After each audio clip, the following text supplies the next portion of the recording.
오늘 본문 우리 로마서 14장 20절부터 23절 말씀을 중심으로 믿음으로 하지 않은 죄, 믿음으로 하지 않는 죄라는 제목으로 우리 함께 은혜를 나누기를 원합니다. 믿음으로 하지 않는 것은 다 죄라고 말씀합니다. 의인은 오직 무엇으로 말미암아 산다고요? 믿음으로 말미암아 산다. 물론 여기에 믿음은 나 자신에 대한 믿음도 아니고 또 다른 사람에 대한 믿음도 아니고 하나님에 대한 믿음입니다. 그래서 우리는 어떤 것을 결정하고 행동할 때에 또 심지어 어떤 음식을 먹을까 말까 할 때도 믿음으로 해야 됩니다. 믿음으로 하지 않고 그냥 마지못해 양심이 꺼리끼는데 그대로 할 때는 그것이 죄라고 말씀하고 있습니다. 우리 로마서 14장 20절 음식으로 말미암아 하나님의 사업을 무너지게 하지 말라.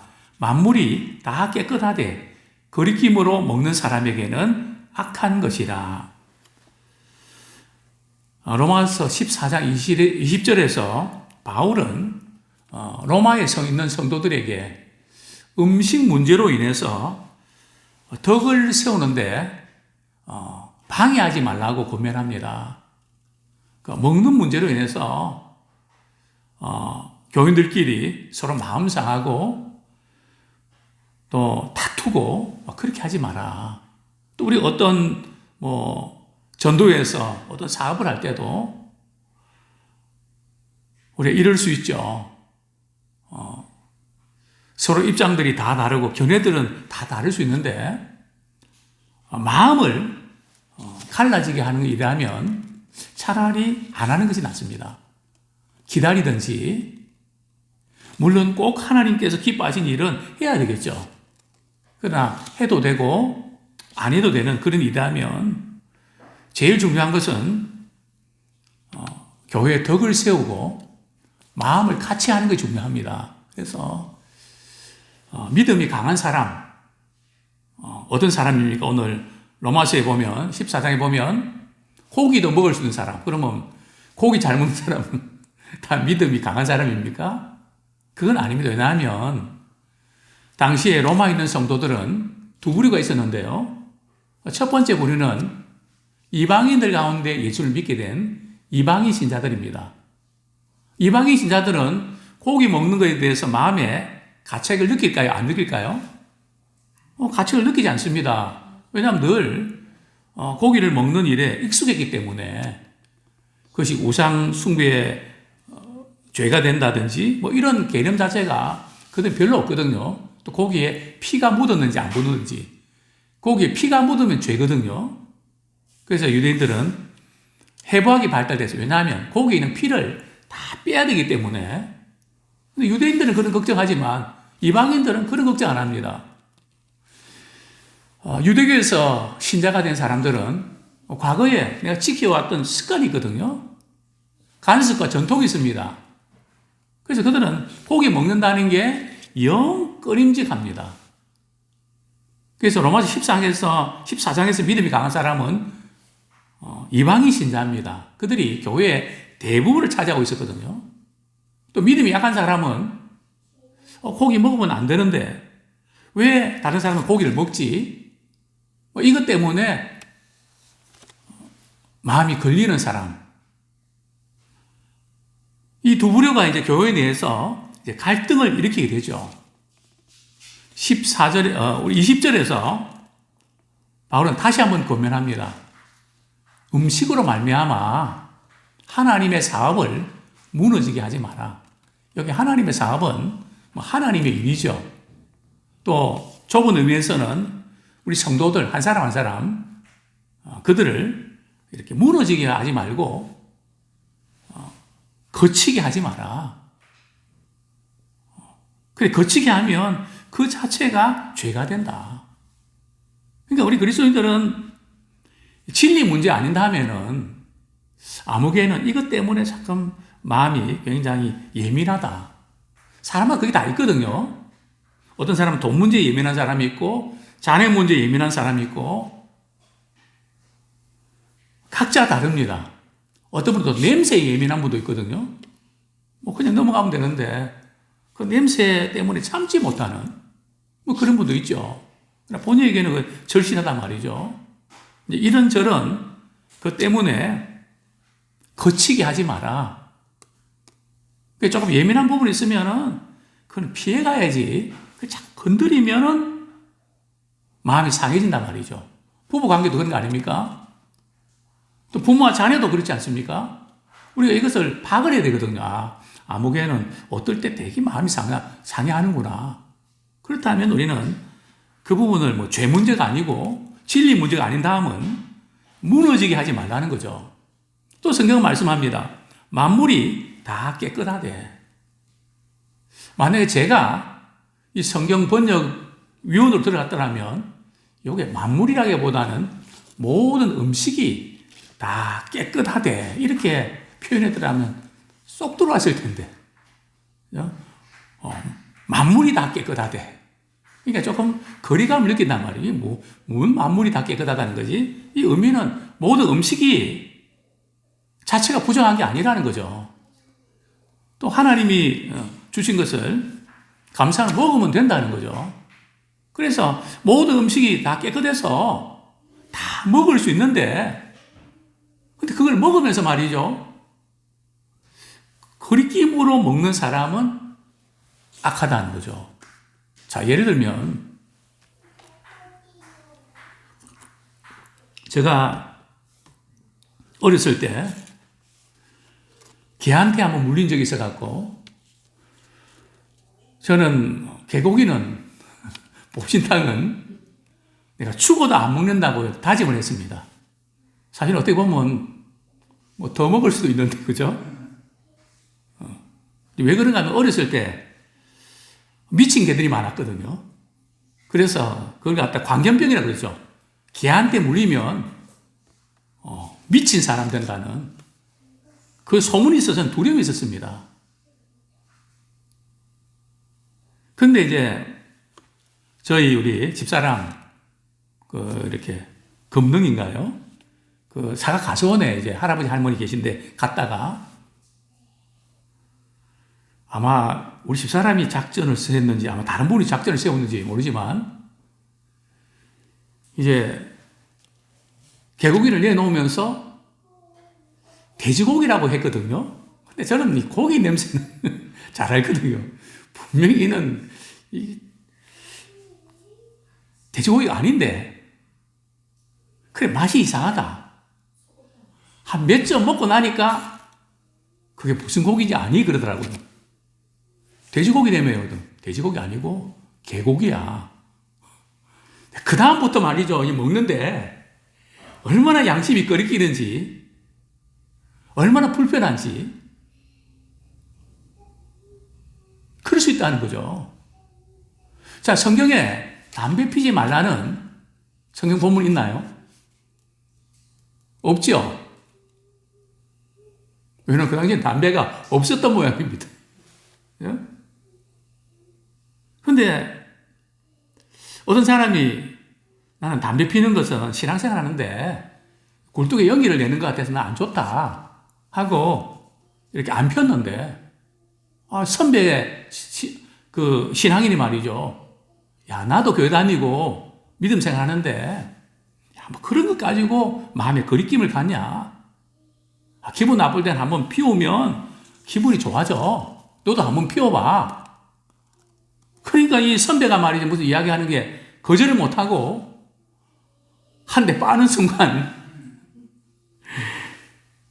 영 양심 있게 림직하고 내 믿음이 이것밖에 안 되네 해서 그게 이제 마음이 불편하단 말이죠. 그렇게 되면 그게 죄가 된다는 겁니다. 음식 자체는 깨끗하지만 거리낌으로 먹는 사람은 그게 악하다는 겁니다. 여기 거리낌으로 먹는 사람, 여기 이제 조금 믿음이 강한 사람이 말이죠. 믿음이 약한 사람에게 야, 나도 교회 다니는데 나도 술 마셔. 너만 그냥 이렇게 교회 다니는 척 하지 말고 나도 다 교회 다닌다고. 그러면서 이제 마시라고. 그러니까 또 선배 이야기를 거절 못해서 말이죠.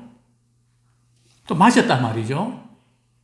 근데 늘 그 마음이 늘 안 좋고 말이죠. 상하고 내가 이러면 안 되는데 죄책감이 사로잡힙니다. 그래서 나는 그렇게 해도 괜찮다고 하지만 다른 사람이 그것 때문에 끓이면 그렇게 하면 안 된다는 거죠.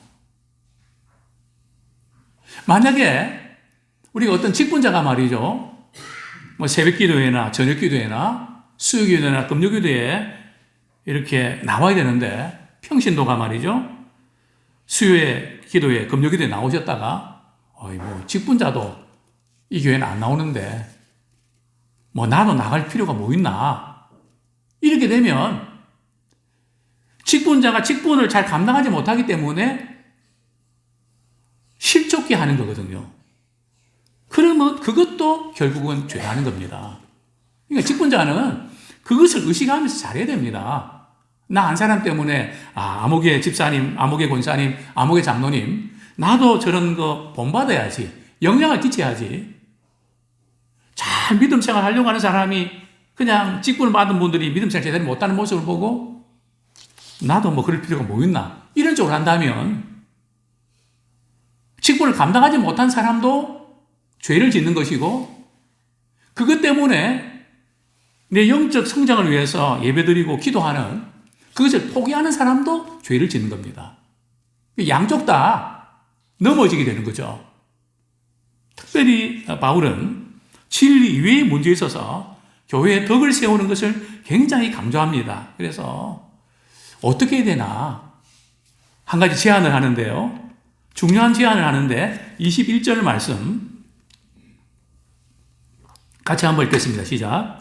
고기도 먹지 아니하고 포도주도 마시지 아니하고 무엇이든지 내 형제로 끓이게 하는 일을 아니함이 아름다우니라. 만약에 내가 고기 먹고 또 포도주를 마신 걸로 인해서 믿음이 약한 성도가 그것 때문에 시험 들고 실죽게 된다면 나는 고기도 먹지 않고 포도주도 나는 마시지 않겠다. 바울의 고백이죠.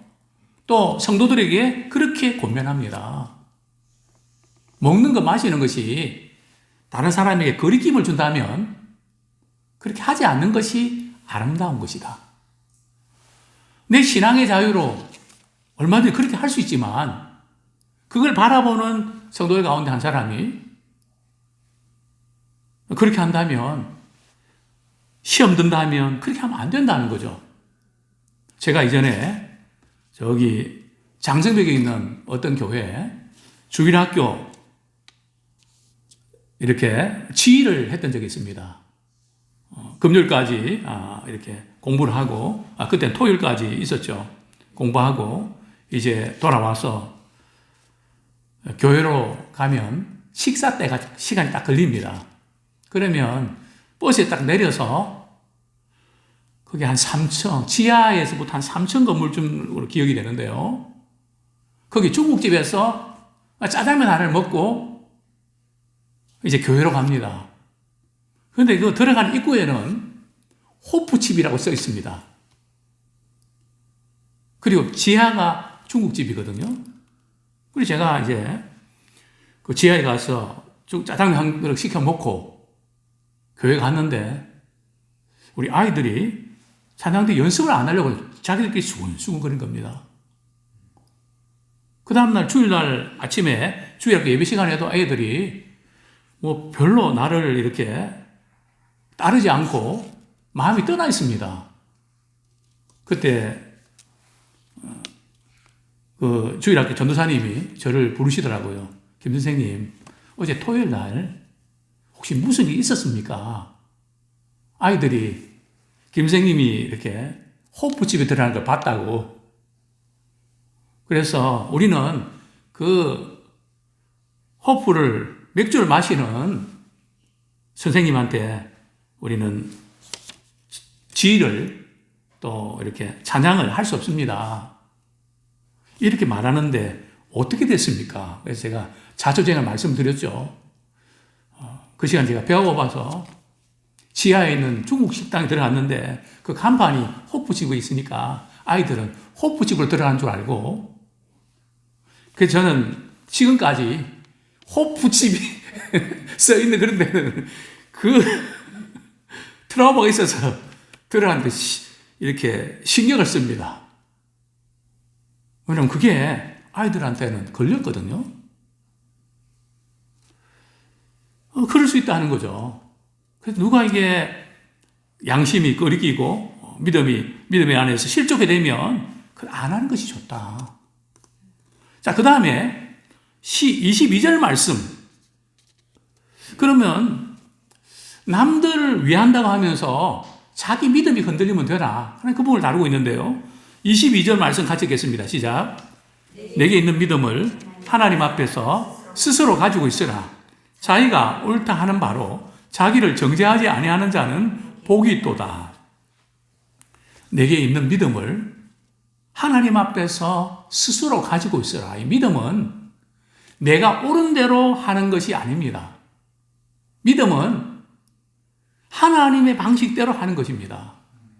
성경이 말씀하고 있는 그 원리대로 하는 것입니다. 그러나 이 먹는 것, 마시는 것에 있어서 오늘 보면 믿음이 강한 사람이 있고 약한 사람이 있지 않습니까? 믿음이 강한 사람은 자신이 믿음이 강한 그 믿음의 그 원리대로 확신을 가지고 고기를 먹으면 됩니다. 또 믿음이 약한 사람은 믿음이 강한 사람이 먹으라 그래서 마지못해 먹지 말고 누가 나를 비방한다 할지라도 나는 내 믿음이 나는 하나님 앞에서 나는 먹지 않는 것이 나는 좋다. 그런 확신을 가진 사람은 먹지 않는 것이 복되다는 겁니다. 그러니까 각자가 하나님 앞에서 갖고 있는 그 믿음대로 하면 된다는 겁니다. 이게 지금 먹는 문제가 뭐 이렇게 죄 짓는 문제 아니잖아요. 그럼 어떤 사람에게는 이렇게 행동하는 것이 자연스럽고 어떤 사람에게는 걸리는 경우도 있거든요. 각자 자기의 믿음의 중심대로 그렇게 하라는 것입니다. 만약 그렇게 하지 않고 다른 사람이 그냥 이렇게 너만 왜 티내냐 해서 마지못해 그렇게 행동하면서 끓이면서 이렇게 먹으면 그것이 자기가 정죄당하면서 그게 죄라는 거죠. 의심하고 끓이면서 먹는 것은 그 자체가 죄라는 겁니다. 그래서 그렇게 하지 마라. 자신이 갖고 있는 믿음을 주위 사람들로 인해서 흔들리지 않기를 소원합니다. 그렇습니다. 또 어떤 행동 때문에 마음이 좀 불편한 사람들은 다른 사람을 정죄하거나 판단해서는 안 됩니다. 각각 다를 수 있거든요. 또 믿음이 강한 사람은 강한 사람대로, 약한 사람은 약한 사람대로 행동하면 됩니다. 자, 우리 23절. 왜 그게 의심하고 이렇게 먹으면 자기를 정죄하게 되는 걸까요? 우리 23절 같이 읽겠습니다. 시작. 의심하고 먹는 자는 정죄됐나니 이는 믿음을 따라 하지 아니하였기 때문이라. 믿음을 따라 하지 아니하는 것은 다 죄니라.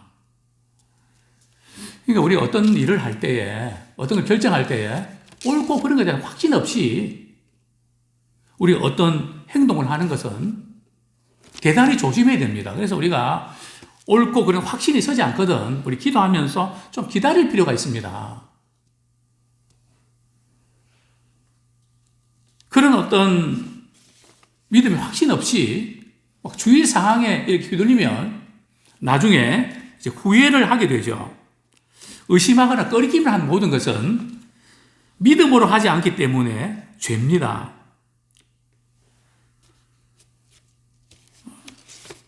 믿음에 대한 확신 없이 다른 사람의 시선을 의식해서 마지못해 하는 것도 역시 죄입니다.